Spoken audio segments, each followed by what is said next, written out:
Today's video, I'm going to be showing you guys how you guys can log in into your ATT email account. So follow the step for that and ATT.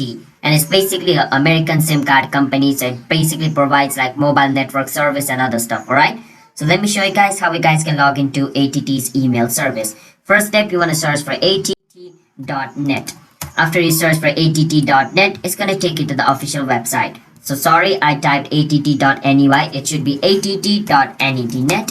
Once you search for it, it's going to take you to the official page of ATT.net. Now once over here, what you want to do is at the top right corner of your screen, you can see sign in.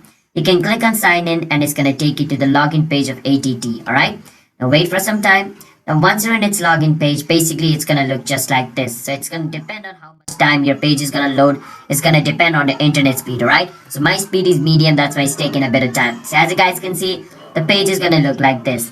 Now over here, you need to enter your user ID over here. After you enter your user ID, where it says passport, you need to enter the password of your account. Once you enter your user ID and password, click on sign in. And if it is correct, you should be able to log in into your ATT email account. And remember, if you forgot your user ID, you can click on forgot user ID to recover your user ID. And if you forgot your password, you can click on forgot password to recover it as well. And if you don't have an ATT account and you want to create a new ATT email account, you can click on create one now to create yourself an ATT email account as well. Alright, so yeah, that's how you guys can log in into ATT email account.